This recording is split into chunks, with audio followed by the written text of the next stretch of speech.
of here. Good. So let me show the Mangala chime and we can go through this. Narayanam namaskrityam naramschaiva narotamam. We can recite together. Devam Saraswatim Vyasam Tato Jayam Udirayat. And Leela Purushottam, why don't you read translations? At least a few. Yeah, I have it on the phone, but yeah, I can read it. Okay. You see on the screen? Yes. Just I was concerned if it's not too small, but I can read it. Because I have it only on the phone now. Before reciting this Srimad Bhagavatam, which is the very means of conquest, one should offer respectful obeisances unto the personality of Godhead Narayan, unto Narayan Rishi, the supremmost human being, unto Mother Saraswati, the goddess of learning, and unto Srila Vyasadeva, the author. Vede Ramayanesh Chaiva Purane Bhadate Tata Adavante Chamadde Chahari Sarvatagiyate. In Vedic literature, including the Ramayana, Puranas, and Mahabharata, from the very beginning to the end, as well as within the middle, only Hari, the Supreme Personality of Godhead, is explained. Mukam Kurudivachalam Bangum Gayate Girim Yat Kripa Tamaham Vande Paramananda Madhavam. I offer my respectful obeisances unto transcendental bliss personified, Lord Madhava, by whose mercy a dumb man can speak eloquently, a blind man can see the stars, and a lame man can cross mountains. Paramananda He Madhava Padunga Luchi Makaranda Se Makaranda Panakori Anande Bolo Hari Hari Parinkarname Vandatilam Parikori Be Chakadolam Se Chakadolanka Paraye Manamo Rahu Nirantare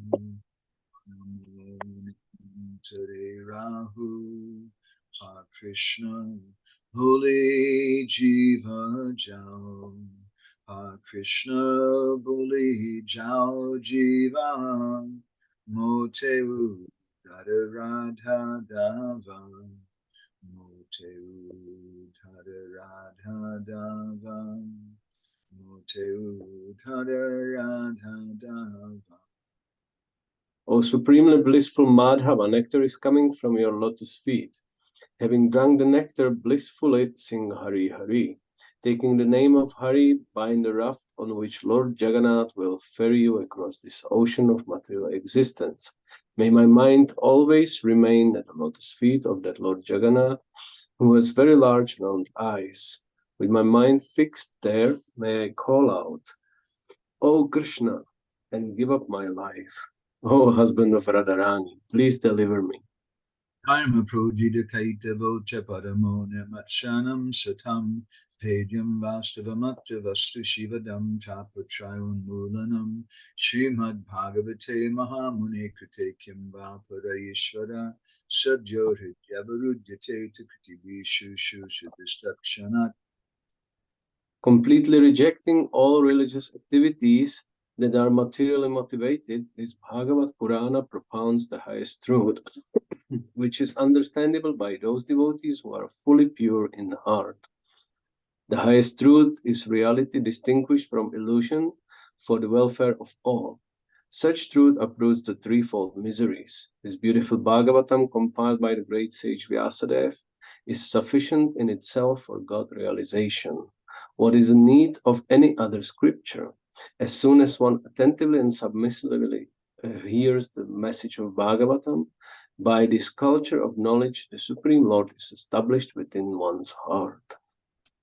Galitam Phalam Shukamukadamitra Devasamyutam Pibata Bhagavatam Rasamalayam Muhuraho Rasika Bhuvibavukaha. O expert and thoughtful man, relish Srimad Bhagavatam, the mature fruit of the desired tree of Vedic literatures.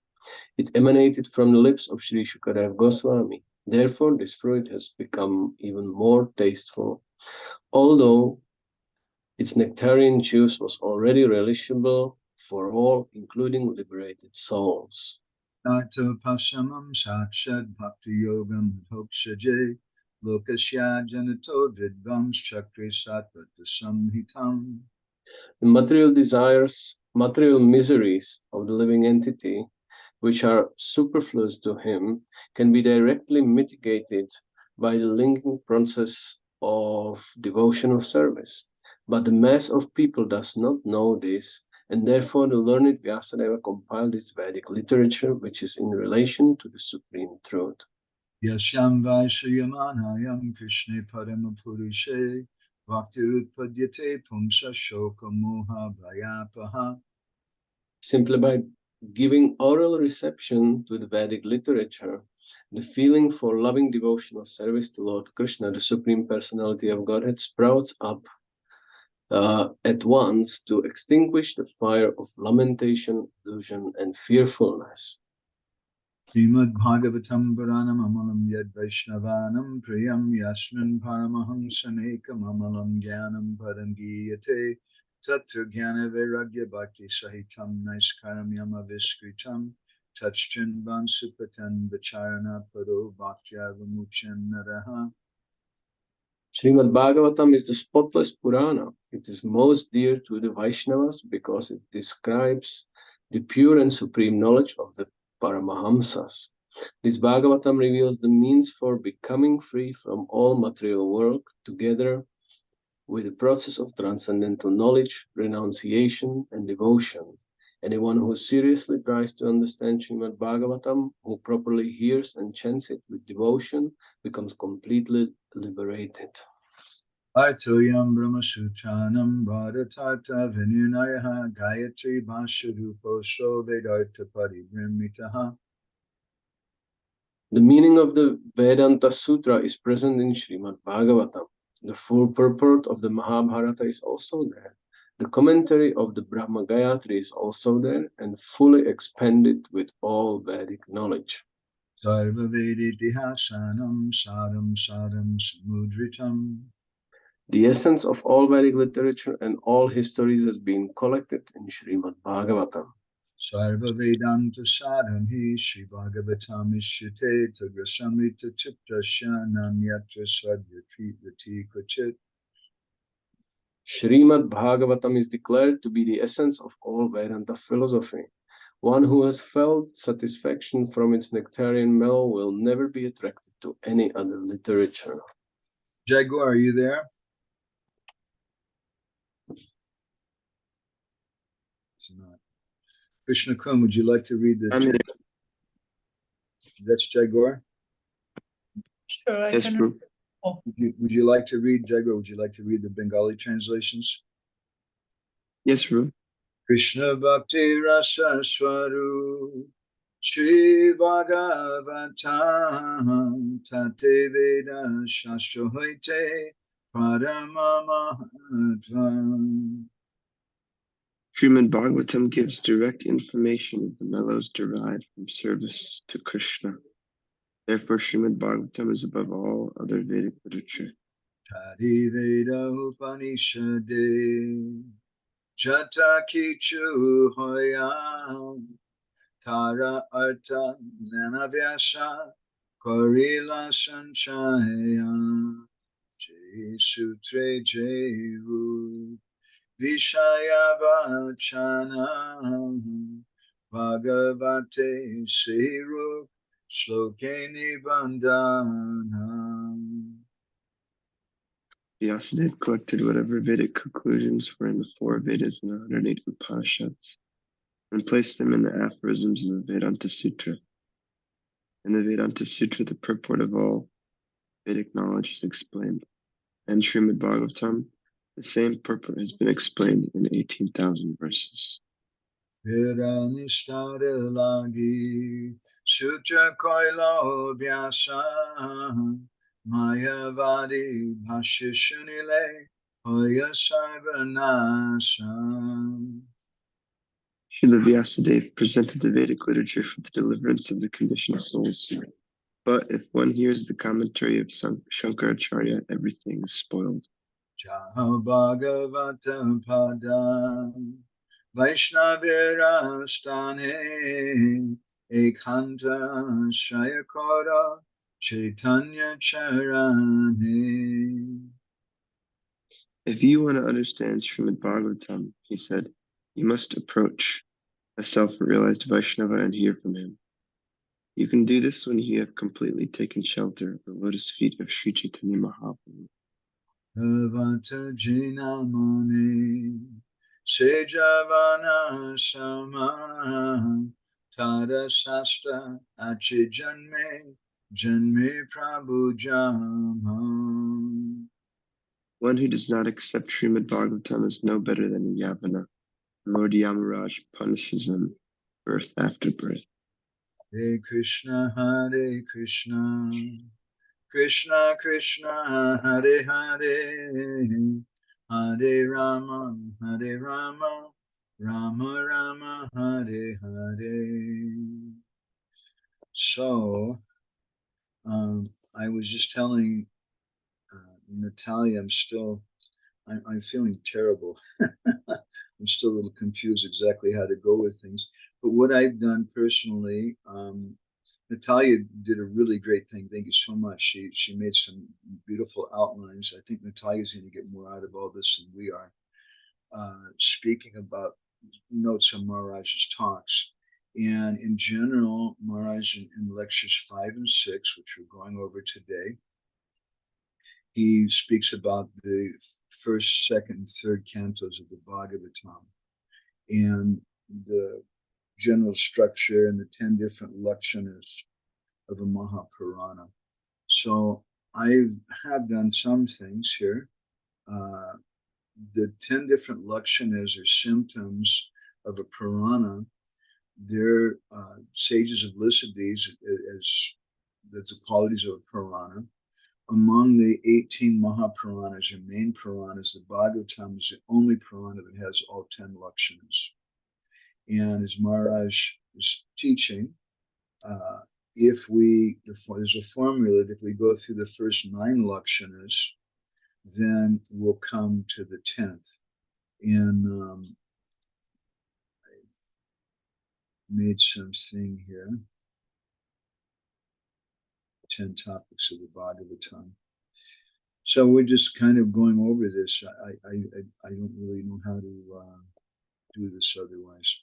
So Visarga, Stanam, Poshanam, Uti, Manvantara, Isanupata, Niroda, Mukti, and Ashraya. Maharaj spoke some about this in some of the previous talks also, how there's a Sarga, the universal creation, Visarga, secondary creation done by Lord Brahma, Stanam, which means positioning the living entities in their situations in this world, Poshanam, how the Lord protects his devotees, Uti, some inclination for them to act, Manvantara, the different Manvantaras, Manus, Ishanukata, the Isha means the Lord, the topics of the Lord's different incarnations and also his devotees, Niroda, annihilation, Mukti, liberation. All of 9 of those lead one, they support the 10th subject matter, which is Ashraya, or Krishna. So I found some interesting things online. Maybe I should just show a picture too. Some really cool stuff. First of all, I just really like this picture. This is from the 1700s. This is a Bhagavatam manuscript. You can see Atri Muni and Brahma, Vishnu, and Shiva. Okay. Let's see. This is our BBT series of the Bhagavatams, and this is kind of nice. And by the way, I've got all these for anybody in this group or anybody outside this group for that matter. If you want, these are like poster size. If you want, you can print them out. I'm happy to send anybody this, and I've got today I put together I didn't put together, but I downloaded 12, 13, 14, 15, 16 different, 17 different charts about the Bhagavatam. It's not really, we're doing an overview, I guess. So this is the whole Bhagavatam in the first cantos. These are the names within the Bhagavatam that Prabhupada gave in Gopi Pranidhana and Prabhu and others as far as 11th and 12th cantos. So it's creation. The second canto is the cosmic manifestation. The third canto is the status quo. The fourth canto is the creation of the fourth order. Impetus, the fifth canto, sixth canto is duties from mankind. Seventh canto is the science of God. Eighth canto is withdraw, the cosmic manifestation. Ninth is liberation. 10th is the summum bonum. 11th, general history. And the 12th is the age of deterioration. So Maharaj is speaking about the first three cantos and how the first canto of the Bhagavatam gives some foundation for everything else. The first and second cantos of the Bhagavatam are considered to be like the lotus feet of Krishna, and they form a perfect prelude to the rest of the Bhagavatam because they introduce to the readers the key philosophical concepts and prominent characters. And they establish Krishna as the Supreme Personality of Godhead, and Bhakti Yoga is the topmost path. So in the first canto, we hear about Sutta Goswami speaking to the sages at Naimisharanya, place that we visited with Prabhupada Priya Sevak some years ago when we made our magazine in the Bhagavatam. Very wonderful place. Really, I would love to be there with the devotees. That's a real pilgrimage town. There's so many different places to go to there and so many different sadhus and things. It's great. So Sutta Goswami speaks something about the history of the Bhagavatam, the birth and activities of Parikshit Maharaj, and how powerful he was, that he chastised Kali personified, and great devotees and their exclusive dependence on the Lord, devotees like Uttara and the Pandavas, Kunti Devi and Bhishma Dev, and how Krishna reciprocated with them. Then in the second canto, Shukadeva Goswami begins to speak about the supremacy of Krishna Bhakti, and he also presents different other processes like demigod worship and the Virat Rup and the Super Soul Paramatma as part of Ashtanga Yoga. And in the second canto, he also gives a Chatushloki, the 4 seed verses of the Bhagavatam, and then he gives definitions on the 10 different topics of the Bhagavatam. So Maharaj speaks about why this is why this is necessary for us, and how although we may not feel so inspired by it all the time, it's important that we understand these things, these preliminary things, because these are for people in the bodily conception, and that's us. So there's some necessity for that. We printed, by the way, just speaking on the chapter Shloki, I'm really nervous about like putting my toe in the water or practically anything, because we won't be able to get the overview that Maharaj is giving in a 2-hour lecture in the next 30 minutes. But if anybody's interested, I can send you our bindus. We printed some bindus of Srinivasacharya's commentary on the chapter Shloki, and Hari Parshad Guru translated some years ago. Then there's a third canto of the Bhagavatam, which corresponds to Krishna's thighs. And primarily these two cantos, third and fourth cantos, speak about Sarga and Visarga through the conversation of Vidura and Maitreya. And the third canto also describes time according to the atom, a very amazing presentation of time, embryology, the course of life from the semen of the father, and growing up as a baby in the womb of the mother. What is family life? It speaks about Sankhya Yoga. We have a whole section from Kardama Muni speaking to Devahuti about what is household life. And he gives so many wonderful descriptions about bhakti. And in the first canto, the Pratham Skanda, again, it's a foundation for everything. It discusses something about the creation of the universe, and emergence of different deities. And the first canto kind of gives us a prelude about Krishna. I always felt that was a really important thing, that the first canto gives us a vision of Krishna ahead of time, because immediately, just as we see in Srila Prabhupada's case, one of the first books that he translated was Krishna book. Although Srila Prabhupada, at the end of the second canto, he says that unless one is free from material desires, they shouldn't continue past the second canto. But then Prabhupada gave us the 10th canto in Krishna book, because we need to have some understanding of where we're going. We spoke something about that last night in our Prem Bhakti Chandrika discussion also. So then the second canto, the stories in the second canto, speaks a little something more about Krishna's childhood and some of his pastimes, and how he defeated the demon Dhenuka. In the third canto speaks something about some of the lineage of the Suryavamsa kings, including Maharaj Bharat, and the importance of detachment and renunciation. So Maharaj comments about how the second canto mainly focuses on sadhana tattva, or the truth about practice, and how to meditate on the Virat Rup, and how to meditate on the Paramatma form of the Lord. And in the second canto, in the third chapter, it speaks about bhakti and how the senses should be engaged in the service of the Lord. In the fourth chapter of the second canto, it speaks something about what it means to do bhakti by glorifying the Lord. And then there's the chapter shloka, the Bhagavatam, which Maharaj said speaks something about Gyan, Vigyan, Rahasya, and Sadhana. And again, I can share that with everybody. I don't want to go away from Maharaj's thing with that. And then from the third canto, we start hearing about other different philosophies, which Maharaj commented that this is kind of preparing the ground to help us understand the 10th canto in Krishna's pastimes,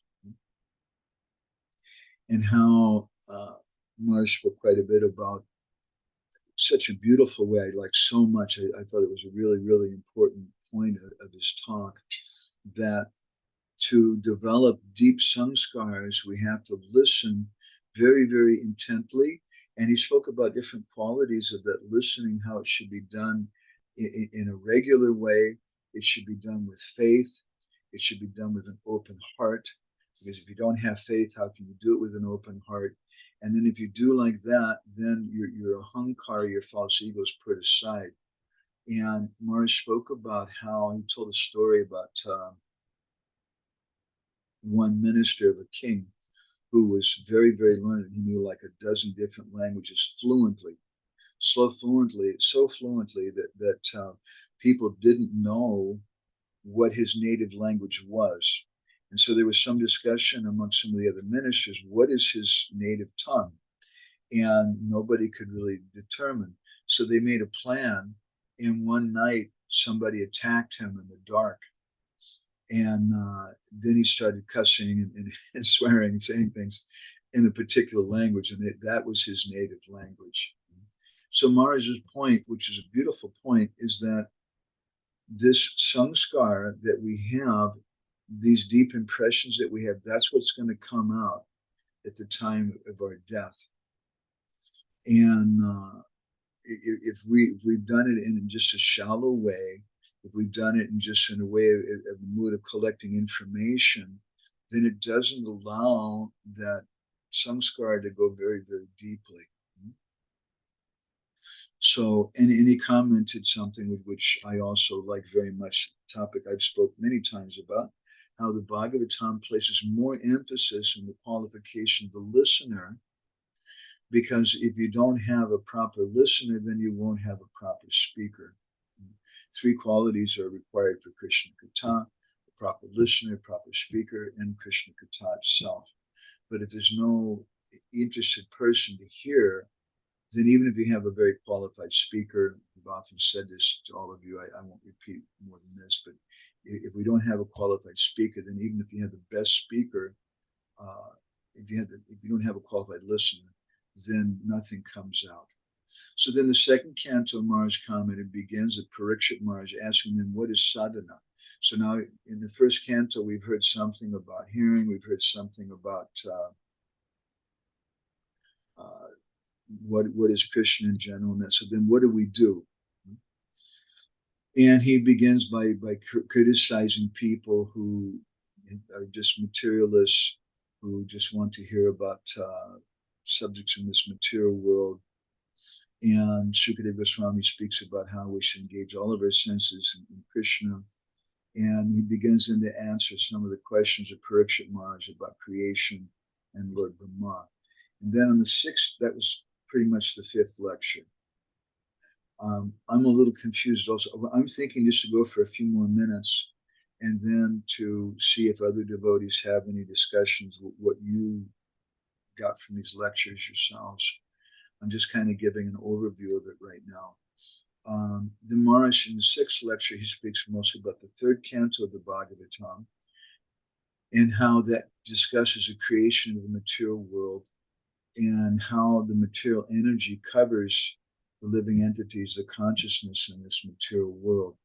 And again, he spoke something about these different dasa lakshana, or different 10 such subjects in the Bhagavatam, and how the first 9 aim to reveal the Ashraya, or the Supreme Personality of Godhead.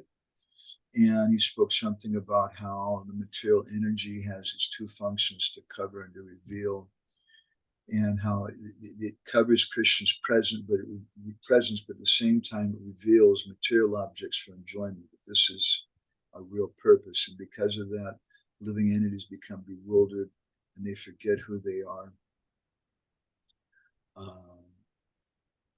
And then he speaks something about spiritual practice in the third canto of the Bhagavatam. One of the most important sections for me, I think at least, is the discussions between Kapila Dev and Mother Devahuti about the nature of bhakti and what is pure bhakti, what is bhakti in the modes of different modes of nature, and how we can understand what is pure bhakti and how we should strive for that. So let me do something else here. I thought this is really cool. I'm going to just flash to you guys a little bit some charts that I downloaded today. I've said I downloaded, I don't know, 14 or 15 different charts, which I'd be happy to share in soft copy if anybody wants to print them out. This is an overview of the first canto of the Bhagavatam, which has 19 chapters. This is from our friends at Wikipedia, and it starts with glorifying Krishna and what is the Bhagavatam, and how the Bhagavatam is naturally a commentary on Vedanta Sutra, and how it's compiled by Srila Vyasadeva, what is the position of Vyasadeva, what is the position of Shukadeva Goswami, the sages of Naimisharanya, and their questions that they have to Sutta Goswami. And from that, Maharaj is commenting that we understand the importance of proper questions, proper listening. And then here's a list of the different topics that are covered by Sukadeva Goswami. It speaks about the birth of Parikshit Maharaj, a very important topic, and how he was protected by Krishna in the womb, the appearance and instruction of Narada Muni, and then the meditation inspiration of Vyasadeva, and how Vyasadeva, although he compiled all the Vedic literatures, he wasn't satisfied. This is a very important foundational principle of the Bhagavatam, that Vyasadeva, although he's compiled all the Vedic literatures, he wasn't satisfied. And so then Narada Muni recommended him that you should speak on Srimad Bhagavatam, you should write Srimad Bhagavatam. And so then Vyas teaches a Bhagavatam to Shukadeva Goswami. Krishna disappears, and we hear some discussion, kind of a preview in some ways of the 12th canto of the Bhagavatam about the symptoms of Kali Yuga. And then we hear something about retirement of the Pandavas and how they left their positions to focus completely on the spiritual life, and how Parikshit Maharaj was made a king, emperor, and how Parikshit was working to stop Kali, but then he was cursed by Shringi to die within 7 days. And then the renunciation of Parikshit Maharaj. And this is a very, again, foundational principle too for us. First of all, in the first canto of the Bhagavatam, we get kind of a summary of the Mahabharata. And the Bhagavatam itself is described in the Garuda Purana, that the Bhagavatam is a natural commentary on the Mahabharata. So you read the Mahabharata, and as we've spoke before, the Mahabharata is just a lot of stories about sex life and fighting and things, and what do you do with it? But then you hear the Bhagavatam. And the Bhagavatam, then we hear more about Parikshit and the Pandavas and Kunti Devi, and then we understand that everything, the real thing is bhakti, which the Mahabharata, the readers of the Mahabharata perhaps are not so much adhikari for that subject matter. So then Parikshit Maharaj, how although he's a great king, he gave up everything just to hear the Bhagavatam. And we hear about all the different sages who come there to hear, and he's asking, what should I do? And they all said, well, you should do whatever Sukadeva Goswami says. So that's like the first canto. Let's go on. Let me show you a real quick summary of the second and third cantos. Here's the second canto. This is 10 chapters and opens up with an invocation of Krishna. And there's another layer. There's a conversation inside of a conversation. It begins with Sukadeva Goswami and Parikshit Maharaj in front of and at the same time, Sutta Goswami is telling us that Sonaka Rishi and the sages of Naimisharanya. And Parikshit Maharaj asks these questions of Sutta Goswami. Sutta Goswami covers these topics about what is Krishna, what is the Virat Rupa, the Mahavishnu forms of the Lord. And again, we should understand what's going on at that time, that Parikshit Maharaj, when he's hearing the Bhagavatam from Sukadeva Goswami, there's so many different persons there.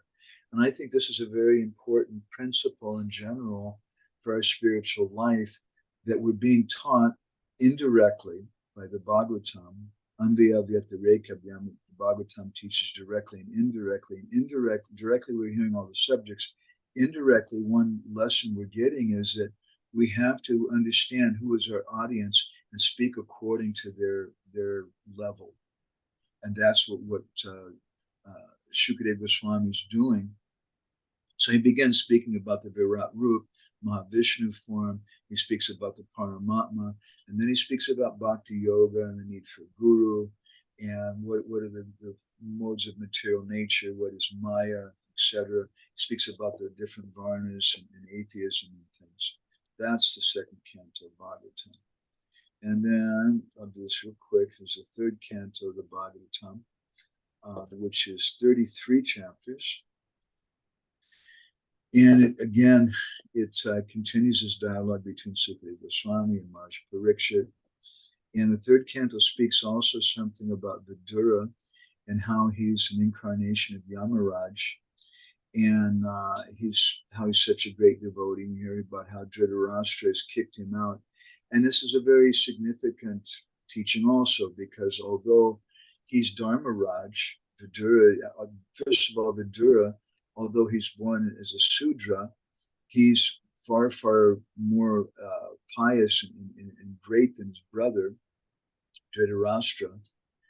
And he's an incarnation of Yamaraj, Dharmaraj. And we hear about how he gets thrown out of the house by Dhritarashtra. And we hear about his detachment, which is such a wonderful, wonderful way to begin the Bhagavatam, and teaching us that if we want to understand the subjects of the Bhagavatam, we have to become detached from things. And then Vidura goes on pilgrimage and he meets different devotees like Uddhava and Maitreya. And first he asks Uddhava to teach him, and Uddhava says, no, you should hear from Maitreya, because Uddhava was younger than Vidura. And then there's some different topics in the third canto, which are listed here. what is the qualities of Vaikuntha, what are the residents of Vaikuntha do there, what do they like, what is their place like. He speaks about the Virat Rup, Vishnu, and the universal creation, and how Brahma comes from Garbhodakashayi Vishnu, and how Brahma prays to Krishna and to create the living entities, to do a service, and Krishna empowers him. He speaks about the four Kumaras, which they misspelled, how they cursed Jai and Vijay, and how Jai and Vijay came as Hiranyaksha and Hiranyakashipu, which we'll hear more, of course, in the seventh canto of the Bhagavatam. And he spoke about something of Lord Varaha, and Lord Varaha came to protect the Vedas and to lift the earth from the lower regions of the cosmic ocean, and to kill this first demon, Hiranyaksha. And then we hear about Kapilade. I said in the second canto, in the third canto, how Kapilade speaks about Sankhya Yoga and about Bhakti Yoga, and the principles of material nature and the divisions of creation and time. And Maharaj again comments on these things, which I really appreciated, that for devotees, these are relevant and we should go through them, because as long as we're in the bodily conception of life, these things will help us. We're looking at material nature. If we can look at material nature and also see Krishna there, then it'll be beneficial for us. So maybe, if you don't mind, maybe I'll just show you a couple of other charts that I downloaded today. There's 18 Puranas. These are the Mahapuranas and main Puranas. And a better chart would be if we could see which ones were in more the goodness, passion, ignorance, although that list varies a little bit. But these are the main Puranas, and if you go over this list, you can see the Skanda Puranas, 81,000 verses. It's the longest of all the Puranas. And the second biggest is the Padma Purana, and then maybe the Naradiya Purana. And the Bhagavatam is 18,000 verses in comparison, but the Bhagavatam is the only Purana that has all 10 lakshanas. And then let's see, I can just show you real quick some other charts that we downloaded. This are the different avatars of the Lord, and descriptions briefly of those of the avatars, what is their function and what canto of the Bhagavatam they're spoken of. And there's a similar chart about demons and villains. Villains are a really cool English word. The guys that have big mustaches and make funny laughs and stuff. These are the main demons of the Bhagavatam in description, and again, what canto they appear in, and just a couple other charts and flash at you real quick. There's a family tree, which I kind of showed you already, and the different 12 cantos of the Bhagavatam, BBT thing, which I showed you. And this is notable devotees, aside from like Narad Muni, Kapiladeva, Prithu, who are considered to be incarnations. And again, their name, the description, and what canto. And so all of these things are yours. If you're nice to me, especially if you get some sweets and ask me, I'll send these things. Otherwise, I'm going to stop right here, and maybe some other devotees want to share some other realizations about Maharaj's talks. I feel good. Did I do okay, Natalia? I was running. You have to run to try to do 2 hours, actually 4 hours in 30 minutes. And it's not the kind of way I usually like to do things, but I'm trying just to serve everybody. So anyway, anybody else with anything that they want to share from Maharaj's talks?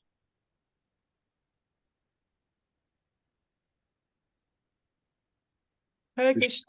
Wow, you look a lot more clear now, Krishna, when you're coming out of the modes. Let's see it. Just hearing Bhagavatam. I don't know about coming out of the mood. It's coming out of the room where my mom was resting, and therefore it was dark. For me, thank you for your marathon running. It was a good run. I would be interested in the charts, especially the one about different devotees, because it's just so easy. I mean, most of the names I saw quickly, and I kind of identified quickly. I think it's very, with my failing memory, it's very I've been inspired staying here in Nanda Chaitanya Prabhu's room. Just he's got these charts and different verses. I'm very much, those of you who see as I like putting shlokas and things on the wall. And I thought it was really cool to put these different things from the Bhagavatam. And you just glance at them once in a while and remember, you know, some of the different devotees and like that. Go ahead. I'm sorry to interrupt you, Krishna. Anyway, I was just wanting to mark one point from all the two classes with hundreds of points that Maharaj made that made such an impression on me. And that was the point about how our second birth is coming from our Gurudev at the time of Diksha. And therefore, we are again open for some scars. And I mean, we all went through initiation except for Natasha. And Natasha, when that happens, you grab that moment because it's an amazing moment. And it's really like that. And really it's, you know, you can say so many things. I don't want to be too sentimental and whatever, but the point is that I really found this point so relevant for myself. And Maharaj made that other point, which is an obvious point, but I liked his emphasis on it, that the Virat Rupa is described basically because this is what we can relate to. And he made a small point there, small connected point, that we should never try to remember the Lord out of our field of experience. It's nice to hear about him maybe like that from devotees who realize something. But when we try to, in other words, what I identify this with is what my husband sometimes describes, that if you are in Moscow, you cannot start your journey to Vrindavan from Puri. If you are on Moscow, you have to start from Moscow. And I just kind of marked this point and found it especially relevant because I think that one of the things that I'm really working on is just to be real and be where I am at and try to go from here. And so that was my two little points. Thank you for your attention. Hare Krishna. Anybody else want to share what your principal inspirations were from Maharaj's talk or from any of the other discussions today?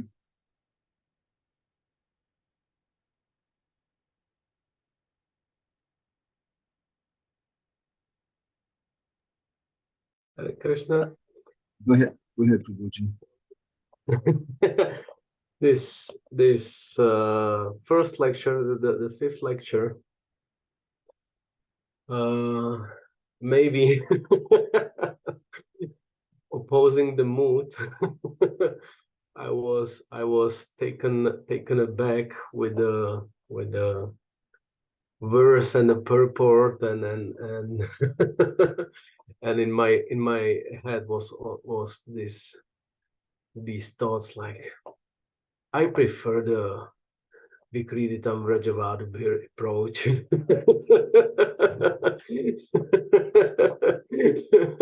That was my like internal argument, maybe dare to say even with with Prabhupada. Not on the tattva level, but on the feeling level. It's something like what we have. What I was asking you in at Golokadhamla, like how to view this difference between the different approaches, like, you know. So that was one thing, but what I could very clearly appreciate was that it is actually for us as a conditioned souls essential and important to recognize the relationship of our immediate environment, our immediate surroundings to the Lord, that we can immediately start to relate to the Lord in a realistic way, not in just some, you know, Akasha Pushpa or like something that we really can hold to. So in that sense, I can perfectly agree on these points. And maybe this whole thing of our relationship to the higher descriptions of Krishna Katha, for me, it's if I would try to analyze it within myself, I'm very sensitive to anyone trying to deny or take away from me the level of aspirations. I don't like claim that yeah, I'm relishing the Vraja Rasa, and it's not that point. But if someone tells me that it's forbidden to aspire for that, then I'm screaming inside, sometimes even outside. But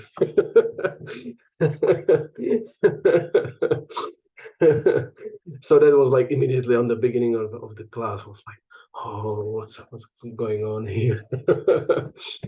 But one thing connected to actually the third canto, like jumping the big jump over to the second class, what really helped me to digest this point and deal with it in a healthy way is the sarga topic, actually.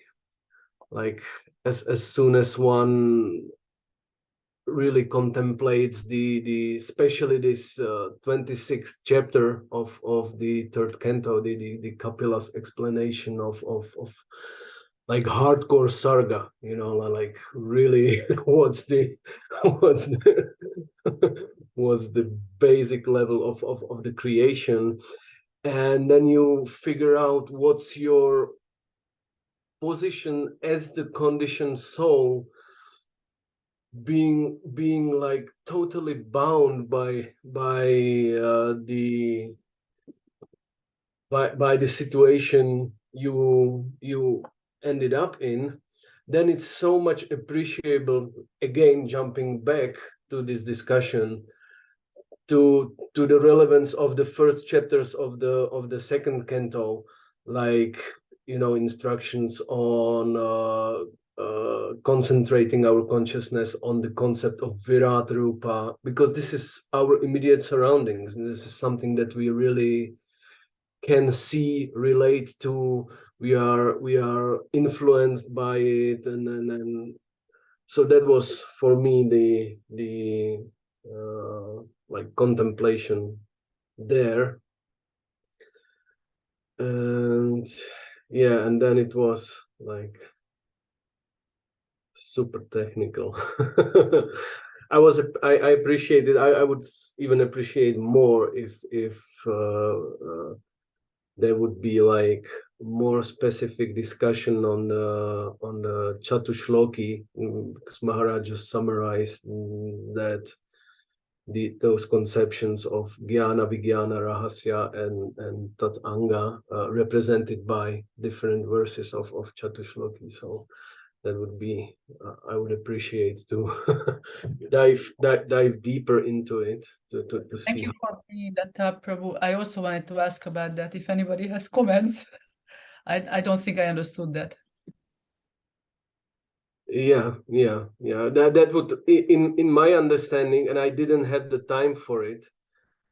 I was thinking that it would really require to dive deeply into the verses itself with at least Prabhupada commentaries and see how is it present there, how the first verse speaks about Jnana, second verse speaks about Vijnana, then Rahasya, and then, yeah. That was my conclusion from these thoughts. Madhavananda Prabhu?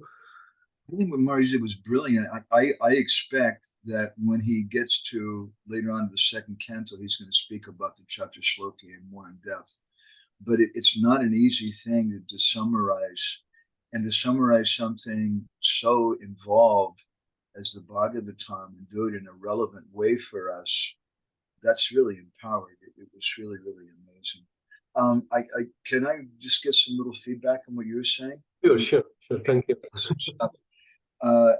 There's some very interesting discussion from Srila Bhaktisiddhanta about the Vikriti Tamidam Vishnu verse, which you might find very depressing. Basically, he's saying that unless you're on the platform above, you shouldn't hear these things. And I remember reading that and feeling like you, a little like, oh, not so inspired by that. But then I remembered another exchange that we had with my Guru Maharaj once, where before class there was some devotee asking him, when do these topics begin? And Guru Maharaj very clearly said that it begins at the point of Shraddha, faith. And then, ironically, the Bhagavatam class that morning, right after someone in public, before it was just 2 or 3 devotees. And then after the class, an hour or so later, a few hours later, like 3 or 4 hours later, 3 hours later, someone asked the exact same question, and Guru Maharaj gave a completely different answer. And I was just kind of watching. He was speaking about how the Bhav is the qualification. So we know Vishwanath Chakrabarti Thakur, he says that it's just Shraddha. But then Vishwanath says some other things in other places too. How do we reconcile both? I would again look to see who is the audience that we're speaking to. Because sometimes the audience, just like the other day, I was telling someone that the qualification, to chastise someone is that you're guru and you're this and this person's. But yes, I have that qualification. He said, I have that qualification. I can do that. I mean, what do you say? Oh, okay, fine. So that struck me. Srila Bhaktisiddhanta, last night I was reading something from that letter of his, which I thought was also very amazing. He said, as long as we don't realize the difference between Nam and Nami, that they're non-different, as long as we see some difference between Nam and Nami, Krishna and his name, then we have to practice Vaidhi Bhakti on Jews. But at the same time, and there's all these discussions, Maharaj are giving all this stuff about the Virat Rup and this thing and that thing. Okay, that's fine. And that's there in the Bhagavatam, that's there in the first cantos and everything. But here's an observation that I have. Nobody basically speaks about those things. How many classes, Srila Prabhupada's, even when he was speaking on the second canto or third canto, he didn't get into so much things about time from the atom in the third canto, this or that. But at the same time, sometimes he did speak more about Virat Rupa, but I found when he was speaking to certain philosophers who are not devotees, but when he was speaking to devotees, Prabhupada always spoke something about Krishna. And even in the early days in 26 Second Avenue, Prabhupada was speaking about Radha Krishna and Braj Leela. And they were so unqualified, they weren't even all vegetarians properly. They were eating with eggs. But Prabhupada wanted to establish this is what's needed. So that really, really struck me.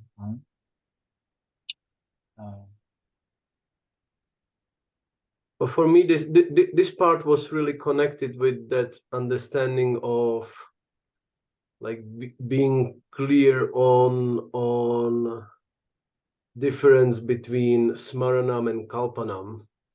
So in that sense, I can perfectly appreciate this first chapters of second canto in connection, exactly in connection with the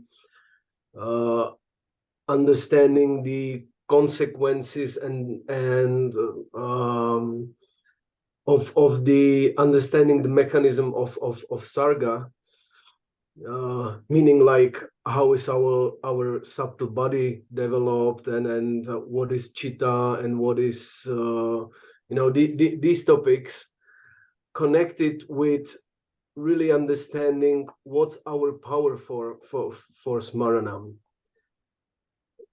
but connected with Vikritam Vrajavaduvir I still don't see the contradiction that as a Vaidhi sadhaka, I may be exposed to those topics to nourish my eagerness and my aspiration for attaining these I don't want to even use the word levels because it sounds too fruitive, but these realms of devotion. Well, let me offer a little bit of proof, which I'll bring before a court of law. I think it's a very solid proof that although some people may say you should not hear about Radha Krishna until you're free from material desires and all that, and until then we should just focus on Lakshmi Narayan and the Virat Rup and whatever. My proof is this: that Prabhupada named his society ISKCON, the Society for Krishna Consciousness. Why didn't he? Could have named it the Society for Vanashram Consciousness, or the Society for Vishnu Consciousness, but he named it the Society for Krishna Consciousness. He immediately wanted to establish it, and that's in the name. So that's what people see from the outside. It's the first thing generally people are going to come in contact with, the society. And so in that name, you're going to have packed in the purpose of your society. And the purpose clearly then is not Vanashram Dharma. The purpose clearly is not Lakshmi Narayan, to save everybody in a broad way. But the purpose is Raganuga Bhakti, is Bhav Bhakti. Yeah. Another thing that would come to my mind would be Vishwanath's commentary to Satam Prasanga. He clearly mentions there that the Prasanga is where you directly discuss Lord's pastimes. Yeah. That's Prasanga. And the end of the verse is Shraddha Ratir Bhaktir. And that he interprets as the sadhana stage, the bhava stage, and prema stage, corresponding to Shraddha Ratir Bhaktir. So that's clear that there is a place at the sadhana stage that we are supposed to be discussing and hearing about the Lord's pastimes directly. It's interesting too that same phrase appears in the fourth canto of the Bhagavatam in a prayer by Dhruva Maharaj, which is Mahu Pravahatam Twahime Prasango. So this prasanga, I want this. Bhaktim Mahu, always Pravahatam, with these liberated devotees. I always want to be with them. And what am I going to talk to them about? Prasanga. And Vishwanath doesn't explain it in that way there, but if we take in context everything that he said, then the foundational thing, the first and the third canto, he explained prasanga. It doesn't just mean sadhu sangha, but it means prasanga, something more. Yeah. Thank you for your reflections. Anybody else with anything they want to share?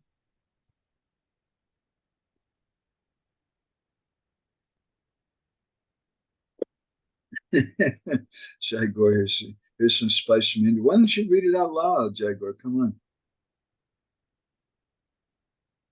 Okay.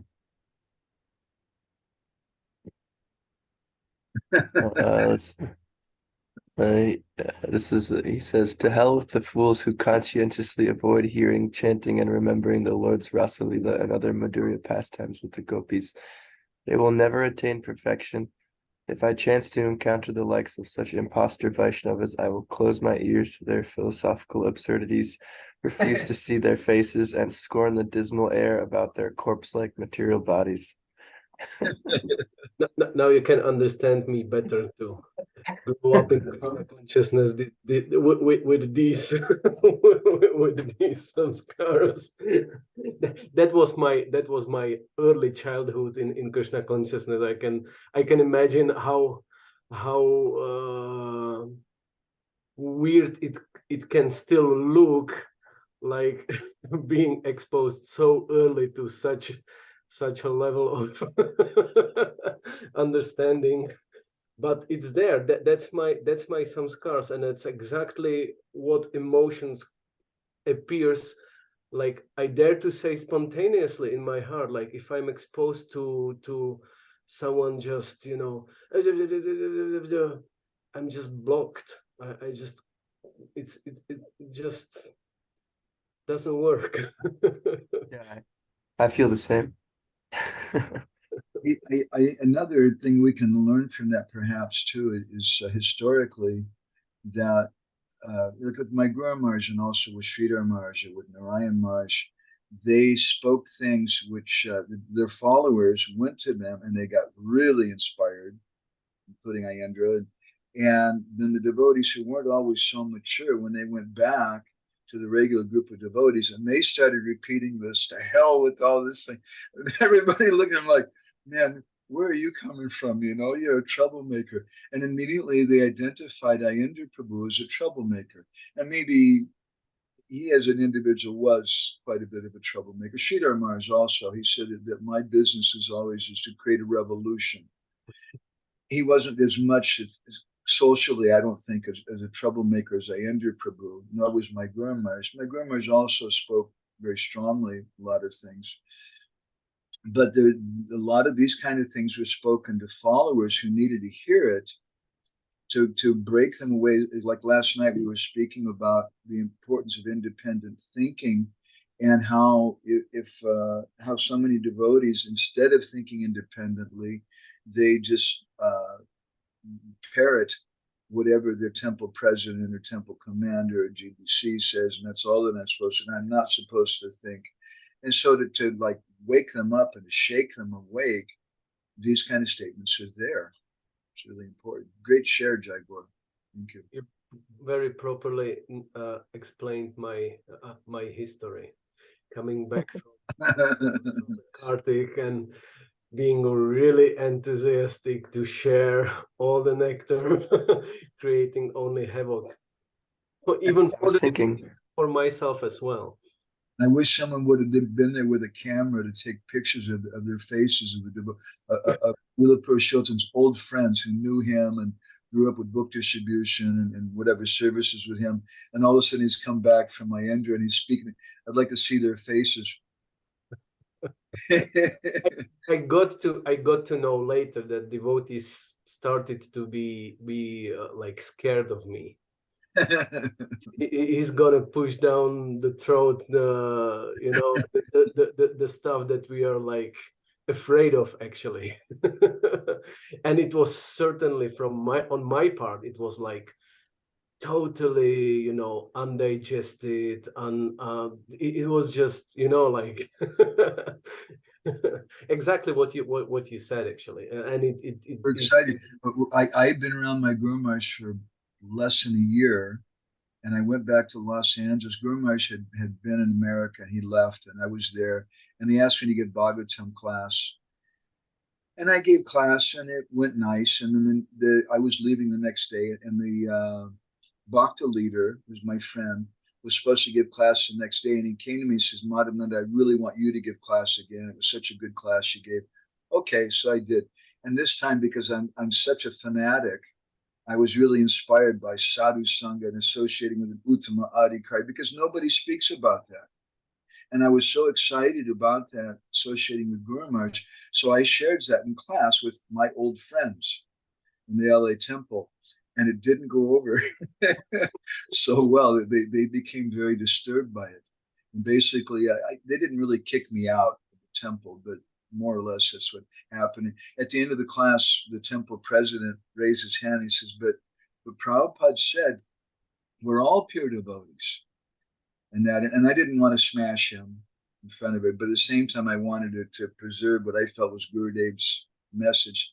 So I said, yes, Prabhupada said they're all pure, but some of the Prabhupada's disciples also became male striptease dancers and things, so this pure devotee. And when I said that, the Bhakta leader, my fanatical friend, snapped his fingers really loud in front of everybody and turned around and pointed his finger at the temple president really loud in front of everybody, said, gotcha.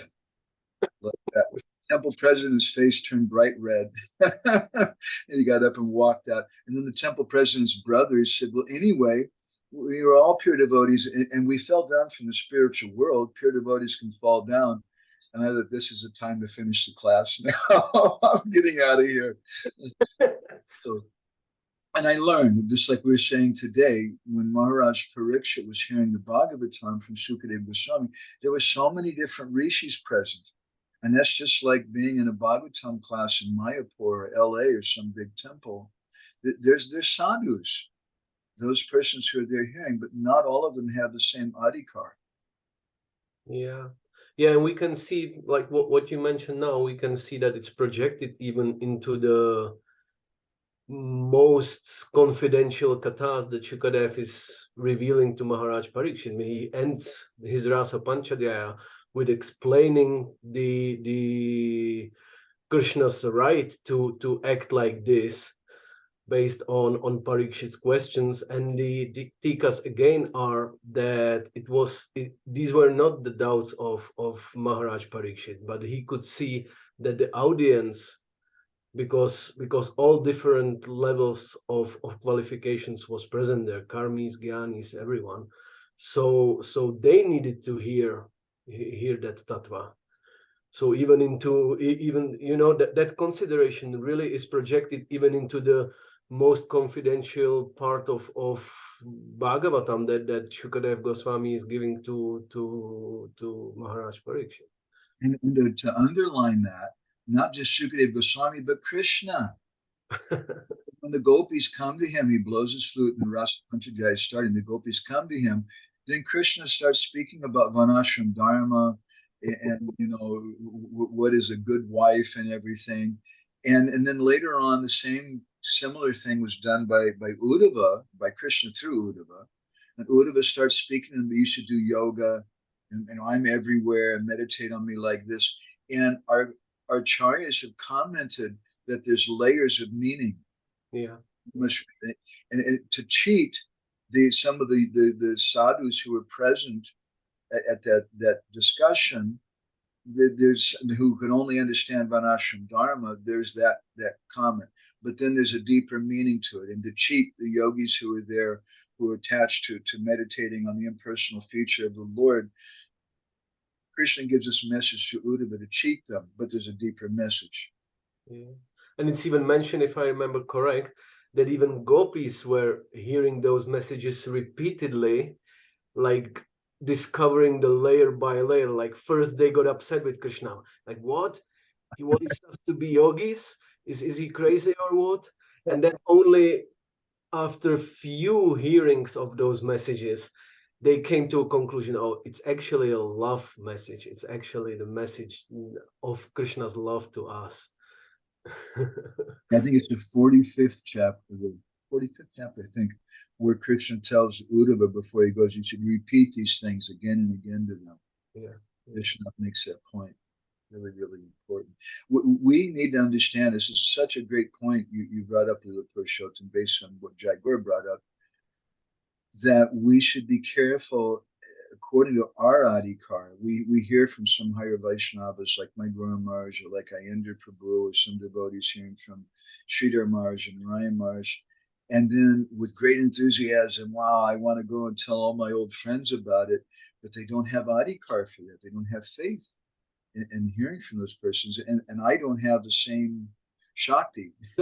That's the point for me. I don't have the same Shakti because I still have the faith that if they would be directly exposed to the same experience that we went through, you sitting at the lotus feet of Srila Gaur Govinda Maharaj, me sitting at the feet of Indra Prabhu, then their experience would be something else than just me without having it realized, digested, just repeating it or trying to repeat it actually, filtered through our unqualification in a sense, that then it creates disturbance. That's what I experienced, that I really disturbed those devotees. But I believe that if they would be with me in Vrindavan and we would together go to the Indra Prabhu's room and sitting there and hearing this, even with it's not that I would be more qualified than them. It's just that I had that luck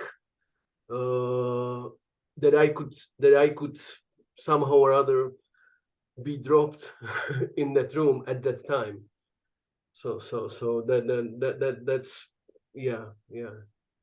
Great point.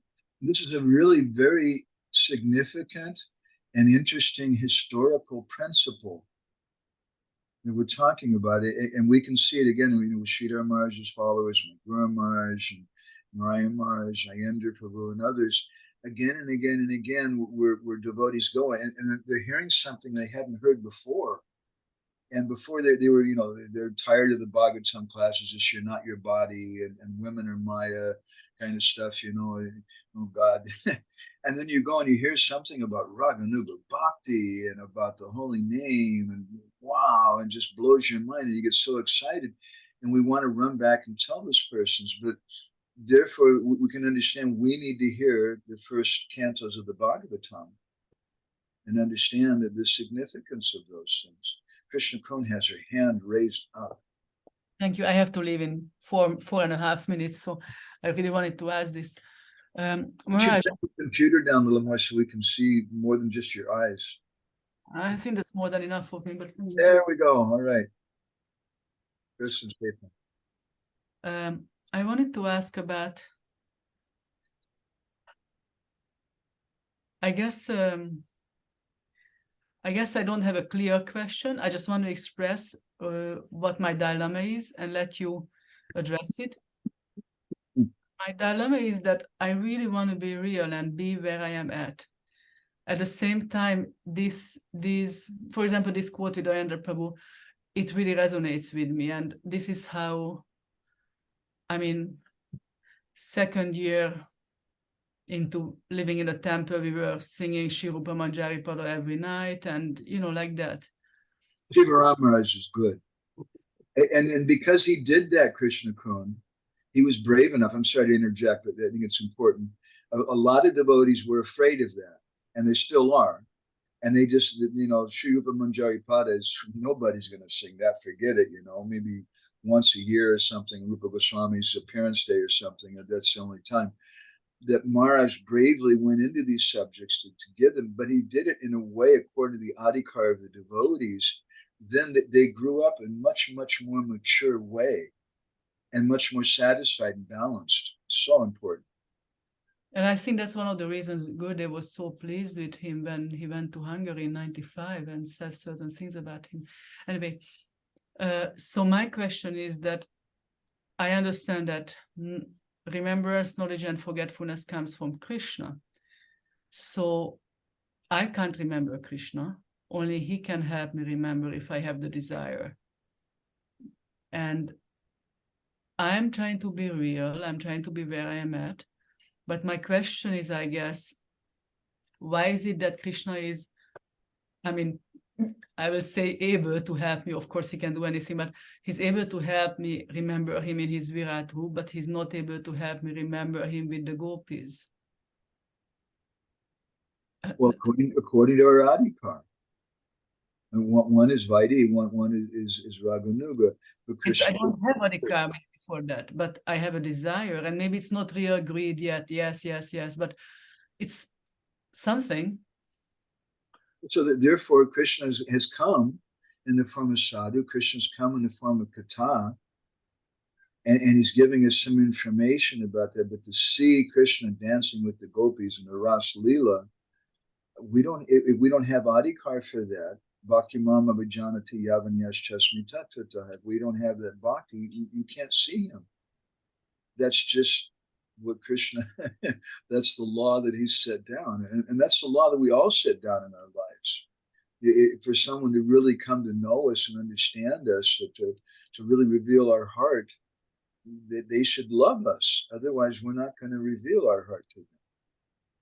My question is really how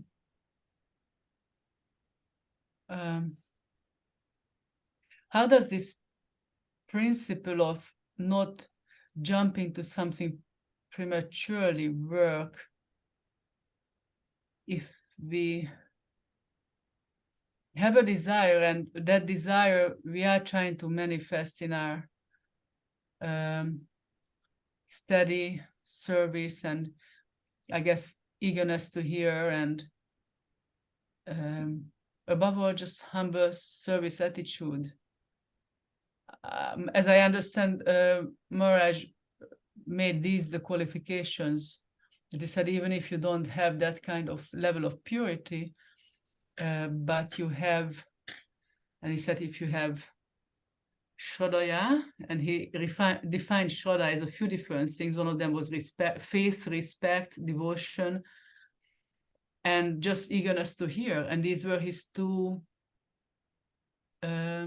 characteristics of the adhikar. So is that not enough? Or what is it enough for?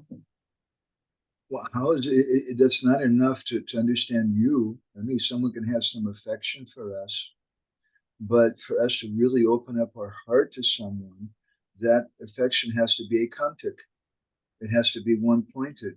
Even in our own relationships, you know, I've given this example so many times. A boy goes to a girl and he says, hey baby, I love you. And wow, she really touches her heart. But then she finds out he's told that to 6 different girls that day. Then she's just going to slap him in the face, and there's no relationship. So that point of ekantic is required. And what to speak for us, because we're in the material world, we're conditioned souls looking at material nature. So Krishna is so kind that he is coming and he's showing his face in the material nature. He's showing his face in different ways, but then he's also giving us this Hari Katha. And what I think is really, really important, and I'm going to mention this again, I'm just repeating it. When so many devotees, when they start hearing these things and they think, oh, you shouldn't read past the 2nd canto of the Bhagavatam if you're not free from material desires. Only Lakshmi Narayan accept our service. You can't hear about Radha Krishna unless you're on the platform above, and this and this. Well, then you're going to have to like burn half of Prabhupada's lectures. You're going to have to destroy so much of the 1st canto of the Bhagavatam, which speaks about some of Krishna's Braj Leela. And again, none of our acharyas practically, or contemporary acharyas, they're not giving class and speaking about the Virat Rup or time according to the atom and things. They'll touch on it a little bit, and Maharaj is doing his first because it's part of the Bhagavatam. But because the devotees have a higher grade of faith in relationship to a person, as we mentioned, Shraddhanvito, that faith in what? In who? We have some faith in a person. So Bhaktivinoda, he says the different types of faith, and depends on who you're hearing from. And that's really, really important. Some devotees, they're hearing from someone they have faith in, but the person's stressing Varnashram Dharma. And that's okay. Then the devotees, that they are raised, Bhaktivinoda says, with this kind of fear. They have this kind of faith, but it's Sashastra Varnamoy Shraddha, it's based on fear. Whereas Bhagavat Lila Madhurya Lobamoy Shraddha is based on someone who's hearing Hari Katha from someone who has some serious ruchi, at least. But isn't our association dependent on our desire and the mercy of that Vaishnava and the purity of our heart? Yeah, of course. So this is how Krishna has come to us. We, instead of thinking, why Krishna, you're not appearing to me, why I can't see, the cudgel on your face, that Chandravali smeared on you when you were in the kunj with her, why I can't see that, why I can't see gopis. Well, that's what Radharani sees. Why I can't have that vision. Why don't I think that I'm so fortunate that I'm having vision of your devotee, of you in this form? That's so personal. Krishna's coming in the form of that person. And it's not just a flash, but I can make friends with that person. I can be with him and render service and things with him. It's a wonderful, wonderful form of Krishna. Yeah, I think I still don't have it clear, but Lila has some comment. Let's see what he says. Maybe. Yeah, I just want to say for myself, I was so happy and satisfied with your immediate initial reaction to the lecture.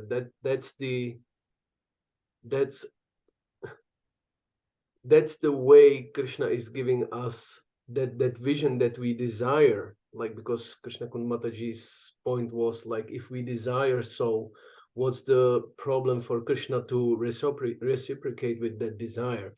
But for me, it's so satisfying to have that approach to it, that our fortune to meet specific sadhus and hearing their katha, their harikatha, is exactly that response by Krishna, which allows us, given in such a way, given in a specific way, that allows us to make further progress, further purification, so that one day we will be ready for Sakshat Darshan. We will be ready for but that's the immediate response is, oh, he has such a nice desire, I will come as this sadhu and speak such a harikatha, and that will do the rest of the work, actually.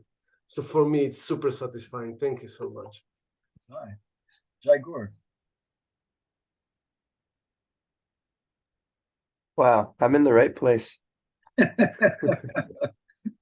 I was thinking, I have a question, but first I was thinking about this, and I had a similar upbringing as everyone's also speaking about. I remember, devotees, and after the Mangal Arati, sometimes the devotees read a few minutes of some book, like Preaching is the Essence or something like that. And when I first joined, the first book that we went through in the morning after the Mangal Arati was Mathura Meets Vrindavan. I was just thinking back to the and I guess that stayed with me. And I didn't even. It spoiled your life. Look what happened. Yeah, it ruined me. I didn't even know it was connected with you until years later. You should have been in Upanishad. But I was thinking about what you and Lila Purushottam Prabhu were saying about being excited, hearing something from some higher Vaishnavas and being very excited to share those things. I was thinking about Gurudev sometimes speaks about how you can tell what someone's been eating by the vomit, by the smell of the vomit. And so in one sense, it's like impossible to conceal your heart in that way. And I realized that in one sense you start to like live in a different world, and sometimes it's difficult even to relate to other devotees also. So I was like, how do you avoid that, when, like, I guess you have to be kind of tactful, but like, well, why does Krishna put us through that? What is the necessity of us going through that? By going through that suffering, because it's suffering, because when you joined, you were both so excited about halava. Oh my God, those Hare Krishna people have this food. It's just amazing, and the kirtan, oh my God, it's just so. And then your buddy joins with you, or you join and you meet some other devotees who are just like in halava consciousness, hell of a halava consciousness, and they're just blissful halava bhaktas. And then after some time, you start hearing something from Ayendra or somebody, and then your halava buddy looks at you with this funny look, and they feel hurt. We were just talking about halava all the time, and all of a sudden you're talking about gopis and this and that and the other, and I don't know if you're even bona fide. And the temple president warned me about people like you, and exactly. warnings are given out and things. So why does Krishna do that to us? It's not nice, it's not fair, but it's necessary that we can learn to become mature. And I see a lot of people, very frankly, don't become mature, and they just leave. They leave the society of devotees and they go to Radha Kund and so that, and all glories I don't care where they're at. I just want to see what they get. But I'm not always so impressed in what they get, because they didn't learn their first canto, second, third canto lessons properly. And they just tried to jump to the 10th canto in a figurative kind of way. They didn't learn those lessons. Then they can't stay with it a lot of times, or they have a perverted understanding of it. You know, I'm here in the temple right now in Budapest, and it's very basic kind of stuff. And they're doing the marathon, and it's so ecstatic. And I'm just so happy seeing what the devotees are doing. And they're better than me in so many ways. And I can learn so much from them. Some of the things I don't speak so much about, but I'm comfortable here because Shivaram Maharaj is writing Vilap Kusumanjali and stuff like that. People know it exists, so it's a little more legal. But still, they've done things in a really nice way here. And you know, on just on a side topic, I just want to comment. Yesterday, I went to a shopping mall to get some soap, and I ran into a devotee there, Mohan Prabhu, who was distributing books inside the shopping mall. He had a big stack of books in his arms. And I said, Mohan, they allow you to do that here? He said, yeah, it's no problem. I said, really? Oh my God. In America, they call the police, you know, they call the security at least and kick you out. And he says, yeah, usually I do outside, but sometimes inside. And the day I spoke to the temple president and I mentioned my exchange with Mohan, and the temple president told me, he said, yeah, that guy, the owner of that shopping mall, he's very friendly with us. And the people in Hungary, they really like the devotees. This morning, I asked one of the devotees who was going out, I said, what do you tell people? I said, first of all, how do you dress? And he said, I wear a dhoti and kurta. I said, well, what do you tell people when you stop them? And he said, well, I say, I'm a Hare Krishna. Would you like to give a donation to help our projects? I said, wow, that's amazing. And I said, people are okay. They said, yeah, they like Hare Krishnas here. And when I talked to Gauramani Prabhu, Hare Krishna Kun, thank you for being part of things. When I talked to Gauramani, the temple president, this morning, I mentioned it to him, and he said, yes, we worked for so many years on the foundational way, on a reputation of the devotees. Whereas in America, even to this day, you guys are going out in Harinam, and the Hare Krishnas are pretty cool for a lot of people. I see the videos you guys do. But I also distributed books there a lot and things. And in the 70s, which is 50 years ago, most people have forgotten that by now, but especially those of us who weren't born then. But in the 70s, devotees were ripping people off. You know, they would give $100. They would say, well, I don't have any. The person would want a book, and the devotees say, hey, you know, I've got so much change here. You know, do you have a bigger bill that I can get rid of some change for? Well, yeah. And then either they would pressurize him into giving $20 instead of $5, or sometimes they would say, you know, I don't want to do this out here. Let me go to the bathroom and I'll be right back. And the guy's got to catch a flight in 10 minutes, and they stay in the bathroom for 20 minutes, and they just keep the $100. Or they tell him, you know, I had a friend who asked him, this is a real live history, what do you do when you stop somebody? What do you do for a living? Oh, I'm a hunter. Really? This is a book called Bhagavad Gita, and it's all about hunting. And that was all he said about the book. And is it any wonder that you go through the garbage afterwards in the airport and you'd find books there? So here, I'm just so grateful for what the devotees have done. And yeah, there's a real heavy institutional atmosphere here and whatever, but as a movement, it's done really, really well. And they like the devotees here. And Gauramani told me every Christmas time they understand it's a time the Hare Krishnas go out and they collect for their food distribution, which is very prominent, their prasadam distribution here, and their charity acts and things, and people like the devotees. Wow. Anyway, sorry for interjecting that was a message from book distribution marathon. That's nice. I also had one more little comment, if that's all right.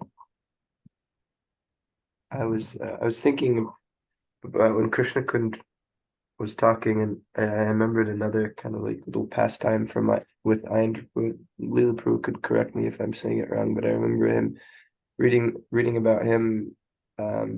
He's doing his japa in his room, and he's over and over in his head this saying from Srila Prabhupada is going, first deserve, then desire, first deserve, then desire, and he's getting frustrated, and he practically throws his bead bag at the wall, and he yells out, when will I deserve to desire?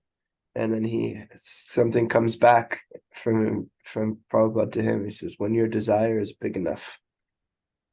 So you deserve to desire when your desire is big enough. I always really liked that.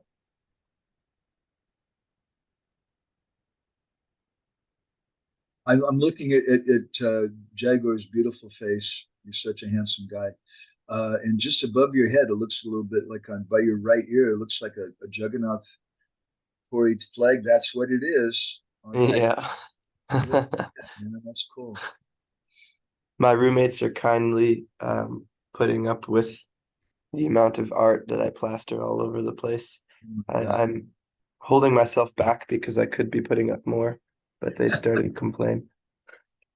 I don't know, after Golokadam Germany last year, the year before last, I discovered, more about lamination and we were already doing it, but I kind of exploded a little bit.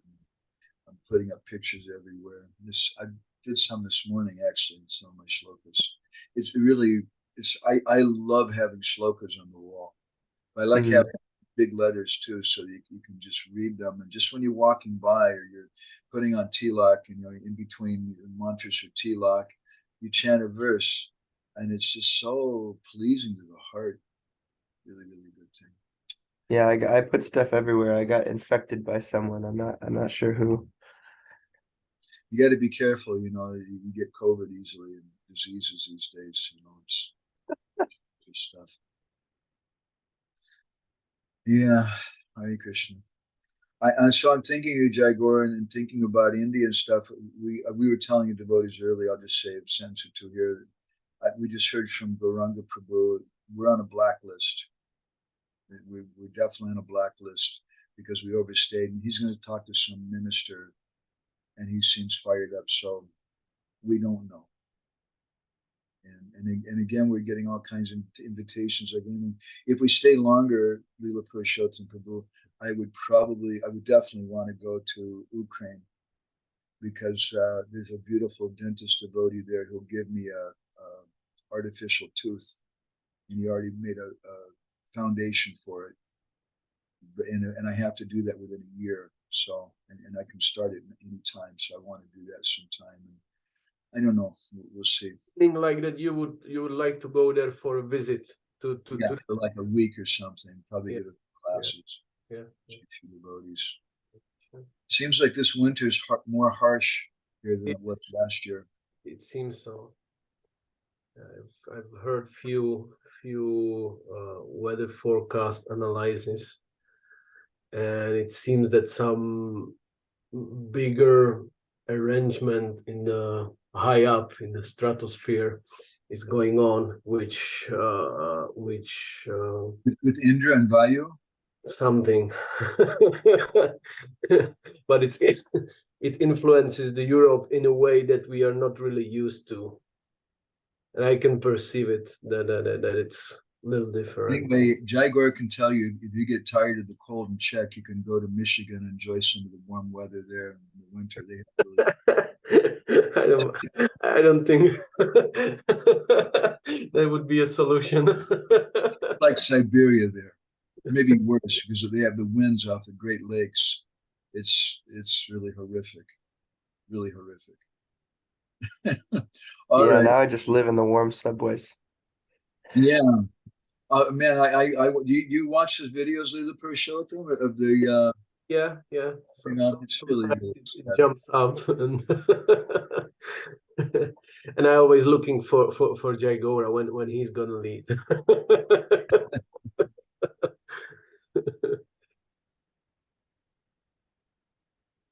Well, I guess I'll just chant Hare Krishna here until I can chant Hare Krishna in Puri. Yeah. we just chant Hare Krishna wherever we're at. I told some of the devotees recently that I really don't mind. If Guru and Krishna want me to go to America or to Czech or New York or where, which is like the anus of the universe, and spend the rest of my life, then if I really feel Guru and Krishna want me to do that, then I'll enthusiastically go. But I've got a lot of service reporting and thinking about. The one person we didn't hear from today, who's that? I'm thinking that all the time, that she's so silent today. Yeah, I mean, she's like the most qualified person in the group. She's supposed to be in charge of everything,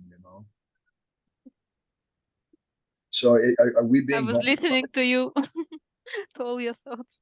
Do you have any corrections or anything? You want to chastise Jagor or Leela Purushottam or myself or anybody? Or Thank you very much. That everything was connected, like puzzle was constructed very well. When we, I just could connect that the words of Maharajas, and when we listen with without criticism, with open heart, we can these samskaras go the deepest, as Leela Purushottam and Jagora as were in the Krishna conscious childhood were listening to elevated devotees. It is the deepest samskara they have right now. I also started from lectures of Anandavardhana Swami, so it is. I cannot go from there. It is real for me. It is the most real thing for me. This Krishna in Vrindavan, more than Viratrupa, for sure. You guys don't know Nandavardhana Maharaj, I don't think.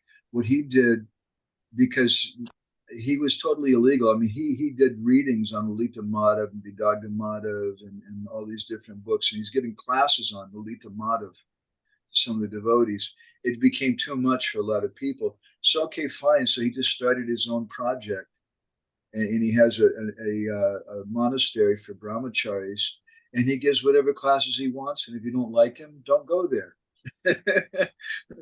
Now he gives classes on Radharasa Sutranidhi. And he spent so much time with Indra Prabhu. And first he opened his Krishna conscious life began in Varshana, not anywhere else. I remember him. He was coming to. He was spending really like. It wasn't it that he was like half a year there in Vrindavan and half a year in Latvia or something like that. Yes. When he was there, he was coming to hear from Indra Prabhu. Yeah, that was.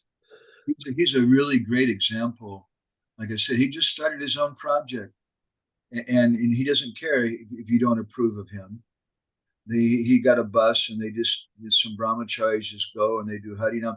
He came to me in Lithuania 2 years ago at the summer festival, and he confided in me, because I was speaking about community, encouraging everybody to community, and he confided in me that devotees were criticizing him. Why you have a brahmachari community? There's no place for women. There's no place for grihastas. It's not right, And I told him, I said, why not? There should be all types of communities, and maybe there'll be another community just for ladies only, or another just for grihastas. Why brahmacharis don't have a right to have their community also? It's really, really good. Yeah. Okay, so Natalia, do we have permission to finish now? Yes, sure.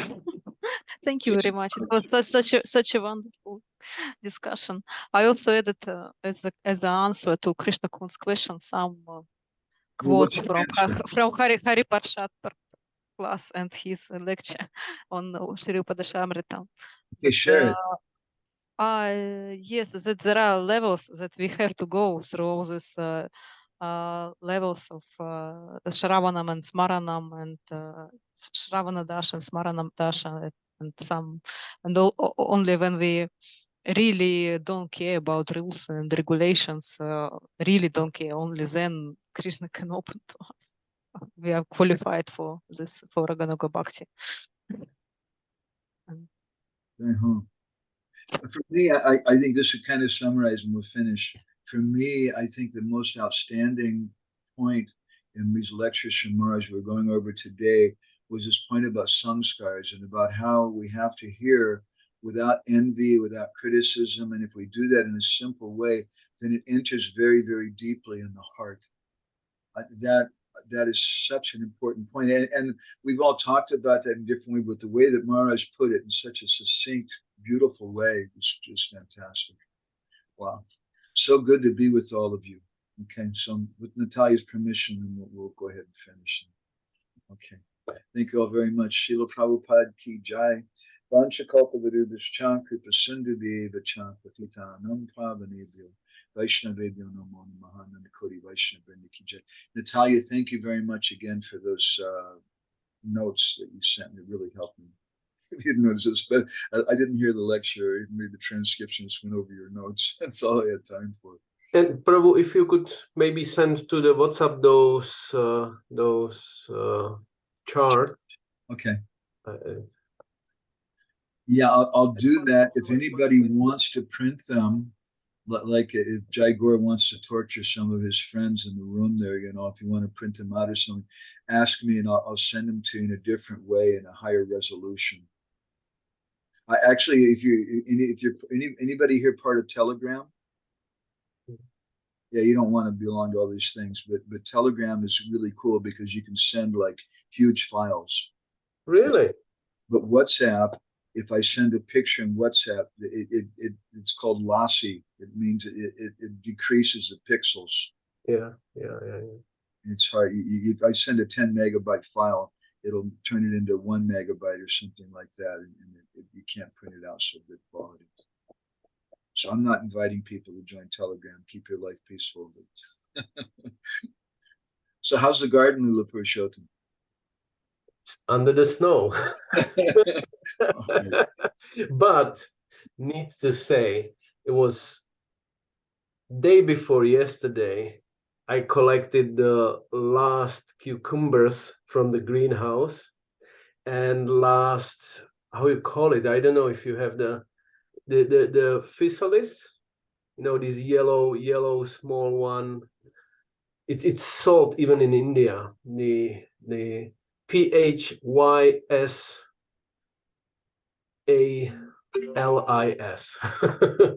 Physalis, that's how they call it. It's like, so these and few pieces of cucumbers and parsley leaf. I collected from the greenhouse day before yesterday. It was like final harvest. Jai Gore, that's the problem. You're staying in New York and you got the subway and how do you know? And it's great, but you can't grow vegetables. You could do it on the rooftop or something. And they have been doing it on the roof, but it's a little too cold now.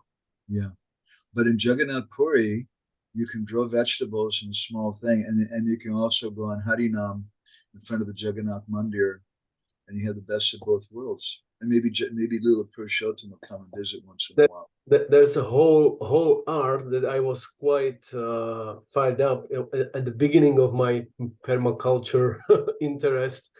It's called urban permaculture. It's like, you know, the people having, you know, like 200 square meters courtyard in the town, in the cities, being like vegetable self-sufficient. They use a phrase too, you probably know, it's called the guerrilla gardening. Yeah, that's also a good one. that I also like. We have in Czech many people who are really doing it. Like New York too. There's a lot of cool people in New York in the gardening and things like that. You'll see them at the Hare Krishna Kirtan in the subway. Physalis is tomatillo. You know tomatillo? Yeah, it's like a little tiny, it's like inside of a husk a little bit. Exactly. Yeah. In that dry. It's actually in Czech we call it like Jewish rose. I don't know why, but that's the name that we are putting on it, like Jewish rose. Mm. They make like the green salsa from it. in Mexico. That's what I miss about America is salsa and tortilla chips. That's how can you live without salsa and tortilla chips? It's a question. I don't know. Can life go on? Thank you guys very much. I'm going to check out.